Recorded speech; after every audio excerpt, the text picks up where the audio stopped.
একটা নাবালক উপদেষ্টা তার গোয়ার্তুমির এই বিষয়গুলো না দিন শেষে আওয়ামী লীগকেই শক্তিশালী করবে। নির্বাচনের তারিখ ডিসেম্বরে নাকি ডিসেম্বরের পরে নাকি এপ্রিলে এনে বেশ বিতর্ক এবং এক ধরনের দূরত্ব তৈরি হওয়ার পরে বিশেষত বিএনপির সাথে সরকারের লন্ডনের বৈঠক হলো এবং তারপরে এখন কি মনে হচ্ছে সেই ভারসাম্যটা অর্জিত হয়েছে নাকি সেই ব্যাপারে আসলে ধোঁয়াশা থেকেই যাচ্ছে? দেখেন, নির্বাচনের তারিখ ঘোষণার বিষয়টি আমার কাছে না কেমন যেন ঘোলাটে লাগছে। ঘোলাটে কেন? মানে এই যে বিভিন্ন রকম ডেট দেওয়া হচ্ছে, প্রধান উপদেষ্টা পলিটিক্যাল পার্টিগুলোর সঙ্গে বসলেন, বসার পর সেখান থেকে বেরিয়ে এসে 25টা দল বলল তারা ডিসেম্বর কিংবা তারা আগে নির্বাচন চায়। 3টার মতো দল বলল তারা ডিসেম্বর থেকে জুন যে সময়সীমা আগে ঘোষণা করেছিলেন ওই সময় হলে কোনো সমস্যা নেই। 6 তারিখে এসে উনি হঠাৎ করে বলে দিলেন যে এপ্রিলের প্রথমার্ধে যে কোনো দিন হবে ইলেকশন। আবার লন্ডনে যে নিয়ে উনি দুজনের সঙ্গে বৈঠক করে বললেন নির্বাচন হবে ফেব্রুয়ারিতে। আমার কাছে যেটা মনে হয় যে এই সবই ঠিক আছে, ডেট দিতে পারে, কিন্তু কোন ডেটটা কেন দেওয়া হচ্ছে এর পিছনে কোনো লজিক আমি এখনো দেখতে পাচ্ছি না। Why December, why April and why February? কেন? কারণটা ব্যাখ্যা করেন রে ভাই। লজিক তো থাকবে। সারা দেশ জুড়ে এত বড় একটা যজ্ঞ হবে, এত বড় একটা ঘটনা ঘটবে, মানুষ ইনভলভ হবে, মানুষ ভোট দিবে। আমি ভোট দিব কোন দিন সেটা আপনি আমাকে বলবেন তো, যে কেন আমার জন্য ডিসেম্বরটা ইম্পর্টেন্ট। আমি যদি বলি নির্বাচন কেন অক্টোবরে নয়, আমি তো নির্বাচন অক্টোবরে চাই, এবং আমার এর পেছনে 10টা লজিক আছে। ওনাদের লজিকটা কি? ইউনূস সাহেবের মনে হলো পলিটিক্যাল পার্টি ডিসেম্বরে চাইছে, কি আছে, আমি এপ্রিল বলে দিলাম। এই যে নিজে নিজে সিদ্ধান্ত নেওয়া, স্বৈরাচারী আচরণ কাকে বলে? ইহাকেই বলা হয়। আমি যেটা মনে করেছি তুমি সেটা মানবা, এবং আমি এটা কেন মনে করেছি এই ব্যাখ্যাটা আমি দিব না, আমার ইচ্ছা। কেউ এই পর্যন্ত কোনো ব্যাখ্যা দিছে? কেউ কোনো ব্যাখ্যা পান? কারো কাছে কোনো ব্যাখ্যা পাবেন না। কিন্তু আমি বলছি, আচ্ছা বিএনপি আন্দোলন করতেছে যে আমি ডিসেম্বর ইলেকশন চাই, খুব ভালো আন্দোলন করেছে। আমি ধরে নিয়েছি বিএনপি একটা এত গণমানুষের দল, তারা যখন ডিসেম্বর চেয়েছে নিশ্চয়ই তারা জনগণের মতামত দিছে যে ডিসেম্বর চাইছে, অথবা জনগণের পালস তারা অনুভব করতে পেরেছে। কারণ সারা দেশে তার তো দল আছে, সারা দেশে তার নেতা কর্মী আছে, তো আপনাদের কাছ থেকে হয়তো শুনে বুঝছেন না দেশের মানুষ ডিসেম্বরে চান। তো আপনি ডিসেম্বর থেকে যে 2 মাস পিছাইলেন কেন? কারণটা ব্যাখ্যা করেন না ভাই। যে আমি ডিসেম্বর চেয়েছিলাম, ওটা ভালো হলো না, অতএব আমি ফেব্রুয়ারিতে যাব। আপনি ডিসেম্বর থেকে ফেব্রুয়ারিতে যাওয়ার পিছনে কি সুবিধা এটা জাতির? আপনার কি সুবিধা আমার জানার কোনো আগ্রহ নাই। আপনি তো ভাই জনগণের উপর ডিপেন্ড করতেছেন। জনগণ যদি কালকে আপনাকে ত্যাগ করে, আপনি কিন্তু নোবডি। শেখ হাসিনা টের পাইছে। শেখ হাসিনার উদাহরণ আপনাদের ওটা মাথায় রাখা উচিত। জনগণকে ত্যাগ করতে কোনো সমস্যা নাই। আমার জন্য বিএনপি অপরিহার্য না, বিএনপির জন্য আমি পাবলিক অপরিহার্য। এই জিনিসটা মাথায় রাখতে হবে। কাজে তারা কেন এগুলি করে কেউ কোনো জবাব দেবে না। আমার ইচ্ছা আমি চাইলাম, কারণ আমি দলের মহাসচিব, আমি দলের নেতা, আমি এই দেশের হর্তাকর্তা, আমি প্রধান উপদেষ্টা, আমি যেটা বলবো এটা কেন প্রধান উপদেষ্টাকে এই এপ্রিল নির্ধারণ করার জন্য কোনো বিশেষ এক্সপার্ট কমিটি করছিল? ভাই এইগুলি ভালো না। এগুলিকে আমি মনে করি যে এরা এই মানসিকতা নিয়ে এরা আবার সংস্কারও করতে চায়। কিন্তু এই বৈঠকের ফলে যে দূরত্ব তৈরি হয়েছিল সেটা কি কেটেছে বলে মনে করেন? কার দূরত্ব তৈরি ছিল? বিএনপি এবং সরকারের মধ্যে তৈরি ছিল। বিএনপি এবং সরকারের মধ্যে দূরত্ব কমতেই পারে, তাতে কি আসে যায়? তাতে আমার কি আসে যায়? বিএনপি এবং সরকারের মধ্যে দূরত্ব কমানোর ফলে আমার যদি অসুবিধা হয় আমি ওটা নিয়ে আলাপ করবো। ফেব্রুয়ারি আমাকে বোঝান, আপনি ইলেকশন আপনি ফেব্রুয়ারিতে দিচ্ছেন, মার্চ মাসে পরীক্ষা হবে। ইলেকশনের এই যেটা একটা বাংলাদেশ ইলেকশনটা মানে কি এক উৎসব, পুরো মাস ব্যাপী উৎসব, 1 মাস 2 মাস ধরে উৎসব থাকবে। যে সেই উৎসবে পরীক্ষা ক্ষতি হবে না কেন? আপনার সুবিধা। তবে এগুলো তো কোনো কথা হলো না। মানে আমার কথা হলো কি, বলে যে আমরা জনগণের জন্য করতেছি, জনগণের কিচ্ছু করতেছে না, তারা সব নিজের জন্য করতেছে। তো এই জিনিসটা আমার কাছে মনে হয়েছে দূরত্ব কমছে কি ওদের লাভটা কি হয়েছে? ইলেকশন আজ হোক কাল হোক, হবেই তো। জি, বিএনপির সাথে দূরত্ব ঘোচার কথা একদিকে বলা হচ্ছে, অন্যদিকে এই আন্দোলন তো অব্যাহত থেকেই যাচ্ছে। এখন ব্যাপারটা কি বিএনপির দলীয়ভাবে চাপ প্রয়োগের সিদ্ধান্ত মনে হয় আপনার কাছে, নাকি এটা ইশাক হোসেনের একারই একটা এজেন্ডা? ইশাক হোসেনের পক্ষে যারা ওখানে গিয়েছে তারা কি বিএনপির নেতাকর্মী এইভাবে গিয়েছে? তারা তো গেছে ঢাকাবাসী হিসাবে।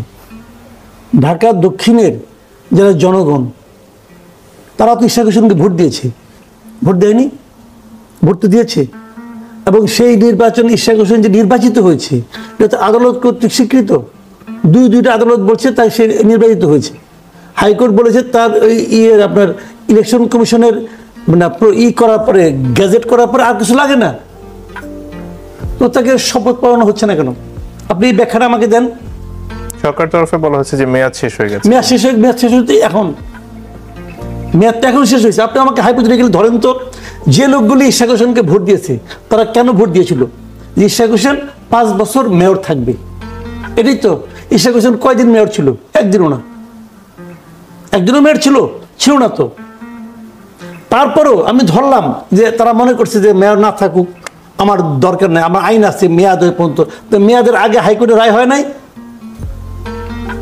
মেয়াদ শেষ হওয়ার আগে তো হাইকোর্টের রায় হয়েছে, তখন দিল না কেন? সরকার আইন অমান্য করছে, এবং সেই রায় না মানাটাকে আদালত অবমাননা নয়? সরকার আদালত অবমাননা করেছে, তো সেইটা মানবেন না? উনি যে বসছে যে আমি জনগণের রায় নিয়ে আসছি, আমরা এটা হাসাহাসি করবো, এটা হবে না ভাই। আগে সরকারকে নিয়ে হাসাহাসি করেন। একটা নাবালক উপদেষ্টা, তার গুয়ারতুমির কারণে আজকে পুরো দেশের কাছে এই সরকার হাস্যকর হয়ে গেছে।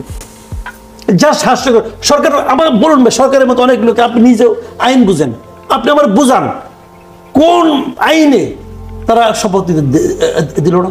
বলুন তো আপনি আমাকে এটা ভাই। এই যে লোকগুলো সেখানে আছে, ওই লোকগুলি ভোট দিলে একটা মেয়র হয়ে যায়, তাহলে কেন দিবেন না আপনি দায়ী করতে?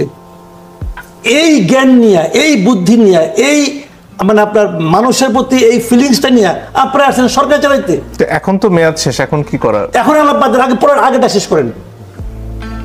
আগেরটা বলেন, আগে তার শাস্তি হোক। ধরলাম শাস্তি হলো, শাস্তি তখন দেখবো কি হয়।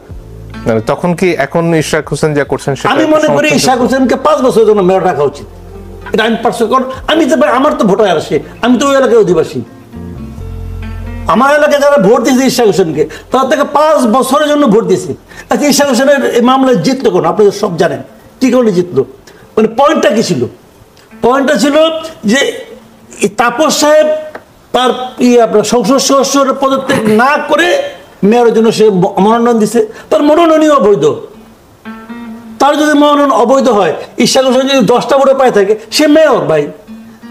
আচ্ছা, আপনারা আপনি দেখেন, এই ট্রাইব্যুনালের মামলায় জয় হইয়া ডাক্তার শাহাদাত চট্টগ্রামে আছে কি হবে? ওইটা কি হয়েছিল বলুন তো?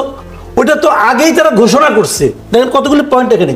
আগেই তারা ঘোষণা করছে যে 12টা সিটি কর্পোরেশনের মেয়রশিপ বাদ। যখন নাকি শাহাদাত সাহেব যখন নাকি ইলেক্টেড হয়ে গেল, তার সঙ্গে কি লাইন করছে আমি বলতে পারবো না। ওই আগের যে নোটিশ প্রজ্ঞাপন, ওটাকে আবার চেঞ্জ করছে। চেঞ্জ করে বলছে 12টা না 11টা। এই 11টা চেঞ্জ করলো কেন? শাহাদাতের কারণে। ওইটা আপনি চেঞ্জ করতে পারেন। যে আইনে যে কারণে শাহাদাত হইতে পারলো, তো সেই কারণে ইশাকের জন্য প্রযোজ্য হবে না কেন? একই ট্রাইব্যুনালের রায় কেন হবে না? বোঝান আপনি আমার ভাই। আপনি এক চোখে তেল বেচবেন, এক চোখে নুন বেচবেন। এই দক্ষতা নিয়ে, এই সাম্যতা নিয়ে আপনি সামনে ইলেকশন করবেন? একজন অনভিজ্ঞ লোককে নিয়ে আসছে। আচ্ছা, সে যে এজাজরে বানাইছে ওখানে ঢাকা উত্তরে, এজাজে পাশে তো হিজবুত তাহরির মেম্বার, সে জেল খাটছে, সবাই জানে। এটা নিয়ে রীতিমতো লেখালেখি হচ্ছে। এজাজে সে বানাইছে কোন যোগ্যতায়? বোঝান আপনি আমার। সে বলুক। আমি একটা কমিটি করছিলাম, এই কমিটি ঠিক করছে এজাজ হলো বেস্ট ক্যান্ডিডেট হয়েছিল। উনার মনে হয়েছে এজাজ হওয়া উচিত, এই মর্মে সে একটা চিঠিও লিখছে। ভাই, এটা কি স্বৈরাচারী দেশটা কি? আপনি একজন লোক না করে স্বৈরাচারী, সেটা আজ বিদায় করছি। আপনি যা ইচ্ছা আপনি তাই করবেন। এই ইখতিয়ার আপনি কে দিচ্ছে? জুলাই আন্দোলন দিচ্ছে আপনি ইখতিয়ার যে আপনি যা ইচ্ছা তাই করতে পারবেন? কোনো আলোচনা করবেন না, কোনো জবাব দিতে করবেন না, কোনো প্রশ্ন করলে উত্তর দিবেন না। What is this? ভাই এইগুলি প্রত্যেকটা লেখা, আমি বারবার বলি একটা কথা, এরা সবাই ক্ষমতায় গেলে না সবাই মনে করে এই দিন অন্তহীন, এই দিন অন্তহীন না, দিন আবার আসবে, সেই দিনের কাছে আপনাকে জবাবদিহি করতে হবে। আর অনেকে তো অবশ্য আগে যা দেখছি, আগের গভর্নমেন্টে বলছিলাম, তা তো পলাইছে, এরা কি করবে আল্লাহ জানে। জি, ধন্যবাদ। রবিন ফারহানা, আপনার কাছে আসতে চাই। এখন পর্যন্ত এই গুম একটা বিষয়, জুলাই গণহত্যার বিচারের বিষয় সামনে রয়েছে, এছাড়াও সংস্কারের অন্যান্য বিষয় নিয়েও বিস্তর আলোচনা রয়েছে। বিএনপির তরফ থেকে আসলে কতটুকু সংস্কার আপনারা নির্বাচনের আগে দেখতে চান, কতটুকু আপনারা নির্বাচনের পরে করা উচিত বলে মনে করেন? আমাদের দল থেকে পরিষ্কারভাবে বলা হয়েছে যে নির্বাচন সংক্রান্ত একটা সুষ্ঠু, অবাধ, নিরপেক্ষ নির্বাচন করবার জন্য নির্বাচন কমিশন সহ অন্যান্য যে জায়গাগুলোতে সংস্কার করা দরকার সেগুলো দ্রুত সময়ের মধ্যে করে ফেলতে হবে এবং নির্বাচনের আগেই সেগুলো করে ফেলতে হবে। সো সেই দিক থেকে যদি আপনি চিন্তা করেন, নির্বাচন কমিশনের যে আইনগুলো আছে সেগুলো দেখা, আরপিওতে যদি কোনো জায়গায় সংশোধন সুষ্ঠু নির্বাচনের জন্য প্রয়োজন হয় সেটা করা, এবং একই সঙ্গে পুলিশ প্রশাসনের মধ্যে যেই সংস্কারগুলো সেগুলোকেও যদি নির্বাচনের আগে যেই অংশটুকু করা প্রয়োজন একটা সুষ্ঠু নির্বাচনের স্বার্থে সেটুকু করা, এটুকুই আমাদের প্রত্যাশা। সংবিধান সংস্কার নিয়ে অনেক আলাপ হয়েছে এবং সংবিধান সংস্কারের ব্যাপারে দলগুলো অনেক জায়গাতেই দেখা গেছে একমত হয়েছে, আবার বেশ কিছু জায়গাতে তারা দ্বিমত পোষণ করেছে। সো সেই জায়গাটা যতদিন পর্যন্ত পার্লামেন্ট গঠিত না হয় এবং 2/3 পার্লামেন্টেরিয়ান একমত না হয়, সেই জায়গাগুলোতে তো আসলে সংবিধানের পরিবর্তন আনাটা এই মুহূর্তে সম্ভব নয়। জুলাই চার্টারের ব্যাপারে যেটা ফয়েজ ভাইও বললেন, দলগুলো মোটামুটি একমত হয়েছে, দফায় দফায় সরকারের সঙ্গে দলগুলোর বৈঠক হয়েছে, দলগুলোর নিজেদের মধ্যে মত বিনিময়ের সুযোগ ছিল। সো সকল কিছুর বিবেচনায় জুলাইয়ে সনদটা জুলাইতেই সম্ভবত হতে যাচ্ছে। সো তারপরে আসলে এনসিপির একটা দাবি ছিল যে জুলাই সনদের পরে নির্বাচনটাও ফেব্রুয়ারিতে, সেটাও জুলাই সনদের অনেক পরে। সো আমার মনে হয় না যে এই মুহূর্তে, অ্যাটলিস্ট আমি সাদা চোখে যেটুকু দেখতে পাই, রাজনীতির মাঠটা অনেকটাই স্থিতিশীল। রাজনৈতিক দলগুলোর মধ্যে আমি মনে করি এই মুহূর্তে প্রাইম কনসার্ন হওয়া উচিত নির্বাচন। যারা নির্বাচন করতে চায় তাদের আসলে এই মুহূর্তে হাতে আছে 8 মাস, অন্য কোনো চিন্তা আসলে এই মুহূর্তে করবার সময় নাই। কিন্তু লন্ডন বৈঠকের পরে যে যৌথ সংবাদ সম্মেলন, সেখানে সংস্কার এবং জুলাই গণহত্যার বিচারের ব্যাপারে একটা যৌক্তিক অগ্রগতির কথা বলা হচ্ছে, সেটা আসলে বিএনপির বিবেচনায় কি? দেখুন, আমরা বিচারের ব্যাপারে এটা আমরা যারা বাংলাদেশে বাস করি, বাংলাদেশের নাগরিক, বিশেষ করে আমি এবং আপনি, আমরা ওতপ্রোতভাবে বিচার অঙ্গনের সঙ্গে যুক্ত। একটা মামলার জন্ম থেকে শুরু করে একটা মামলার শেষ হওয়া পর্যন্ত এটা একটা দীর্ঘ প্রক্রিয়া। দেখুন মনসুর, আসলে আপনি বিচারের অগ্রগতি বলতে কোনটাকে ধরবেন?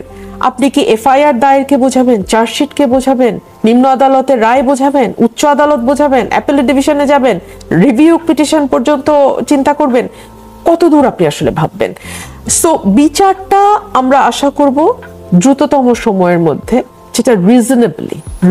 যৌথ সংবাদ সম্মেলন তো একটা কোনো সমঝোতার ভিত্তিতেই হয়েছে, সেখানে আসলে আপনাদের অবস্থানটা কি? আপনারা আসলে কোন বিবেচনায় এই শর্তটা মানছেন?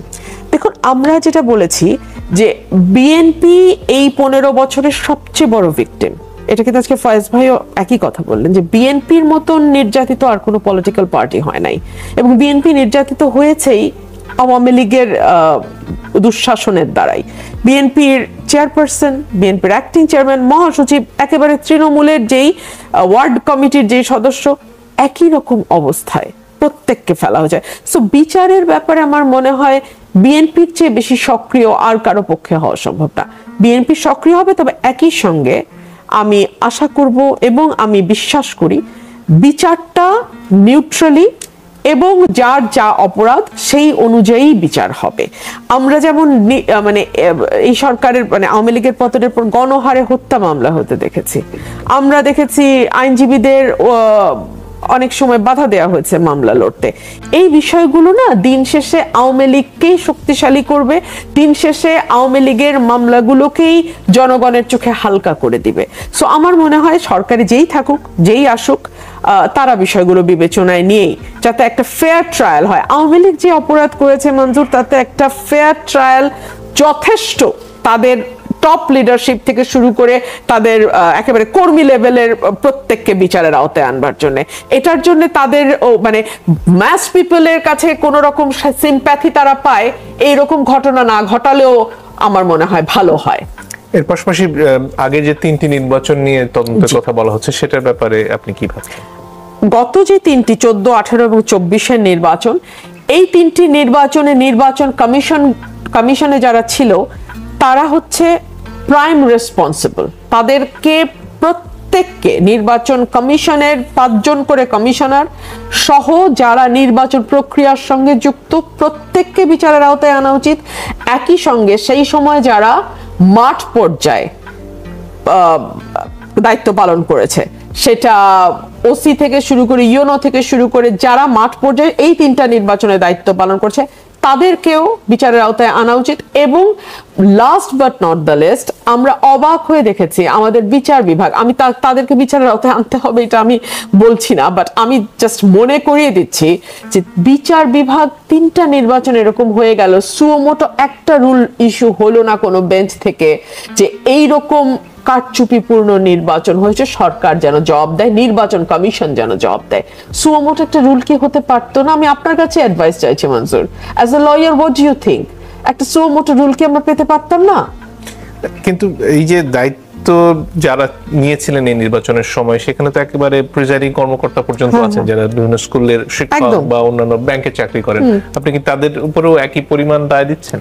না, তারা অর্ডারটা এক্সিকিউট করেছে, কিন্তু ওই যে আমি বলেছি অর্ডার এসছে একদম টপ থেকে, টপ এবং যারা ডিসিশন মেকিং এ ছিল তাদের কাছ থেকে। সো তাদেরকে তো, তারা তো অলরেডি হত্যা মামলার আসামি এবং তাদের নির্দেশেই এই গণহত্যা চালানো হয়েছে।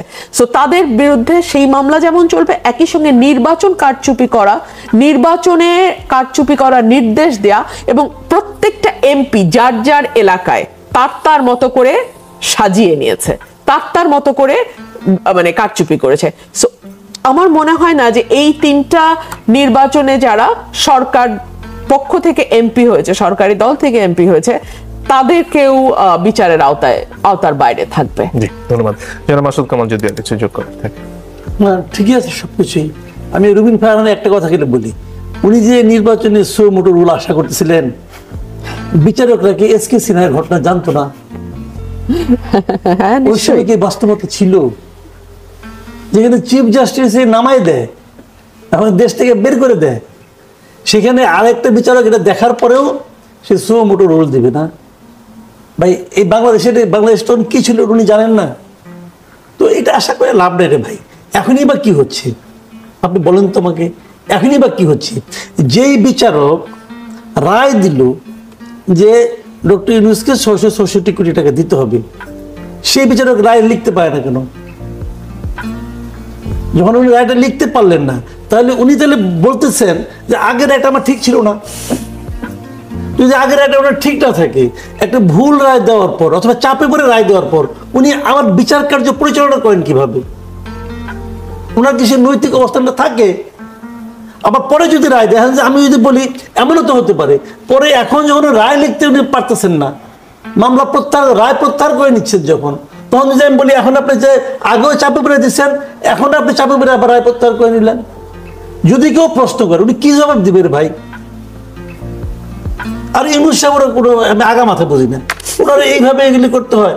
এই মামলাগুলো চললেই পারতো, উনি তো আগে মামলা চালাচ্ছেন, ওনার উকিল বলতেছে, আব্দুল্লাহ বলতেছে মামলাগুলো চলুক না, মামলা চলুক, একসময় স্বাভাবিক নিয়মে চলে আসুক, তাড়াহুড়া কেন ওনার?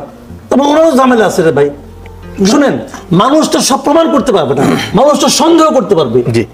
এই সন্দেহ কিন্তু মারাত্মক। বাংলাদেশে যে কোনো মানুষকে ডেকে জিজ্ঞাসা করেন যে গ্রামের এই সবগুলো মামলা উঠে গেল, এটা কি? সবাই একই কথা বলবো, আগে যেরকম হয়েছে এরকম হয়েছে। হয়তো এরকম হয় নাই, হয়তো এইটাই আইন, হয়তো বিশ্বের সর্বোচ্চ আইন এখানে প্রয়োগ হয়েছে, হয়তো হয়েছে, কিন্তু মানুষ তো অতীত অভিজ্ঞতা থেকে এটা সিদ্ধান্ত নেবে। জি, ধন্যবাদ। জনাব ফয়েজ আহমেদ। না, আমি এখানে ওই আগের বিষয়টা একটু বলি যে বিচারের অগ্রগতির বিষয়ে আপা যেটা বলছিলেন খুবই লজিক্যাল। আপনি আমি আপনাকে যদি এতটুকু শেয়ার করি যে মাননীয় প্রধান উপদেষ্টার সঙ্গে যখন বিভিন্ন রাজনৈতিক দল দেখা করেছে অনেকবার, সে সময় অনেক পার্টি কিন্তু একটা বিষয় বলেছে যে বিচারের রোডম্যাপ। প্রধান উপদেষ্টা বারবারই বলেছেন যে বিচারের কোনো রোডম্যাপ দেওয়া আমাদের পক্ষে সম্ভব নয়, বিচারিক প্রক্রিয়া চলবে। আমরা এতটুকু নিশ্চিত করতে চাই, আমরা বিচার করতে চাই কোনো অবিচার না। সেক্ষেত্রে আমাদের দিক থেকে আন্তরিকতার যে জায়গাটা, সরকারের যত সহযোগিতা করা দরকার বিচার বিভাগকে, যত ধরনের সহযোগিতা চাইবে সব ধরনের সহযোগিতা পাবে, সেটা নিশ্চিত করার জন্য সরকার কাজ করছে। সুতরাং এই কারণেই বিচারের জায়গাটা আসলে সুনির্দিষ্টভাবে অগ্রগতি বলতে কত দূর কি এটা এখনই বলা সম্ভব নয়। আর সংস্কারের বিষয়ে যেটা বলছেন সেটা আসলে খুবই দৃশ্যমান অগ্রগতি আমরা হয়তো কয়েক সপ্তাহের মধ্যেই দেখতে পাবো ইনশাল্লাহ, যে কোন কোন পয়েন্টে কি কি হচ্ছে একদম ব্ল্যাক অ্যান্ড হোয়াইট চলে আসবে। কতগুলি বিষয় ইতিমধ্যে বাস্তবায়ন হয়েছে, কতগুলি বিষয় বাস্তবায়ন এখনই যোগ্য, কতগুলি অধ্যাদেশ জারির মধ্য দিয়ে বাস্তবায়ন করা যায়, আর কতগুলি পরবর্তীতে নির্বাচিত সংসদ দিয়ে বাস্তবায়ন করতে হবে। সুতরাং আমাদের মধ্যে নানান ধরনের ক্ষোভ, হতাশা নানান রকম থাকলেও একটা বিষয় পরিষ্কার যে এত কিছুর পরেও, নানান অসহযোগিতার পরেও মানুষের প্রত্যাশা পূরণ হতে যাচ্ছে আসলে। জি, ধন্যবাদ। রুইন ফারহানা যদি আর কিছু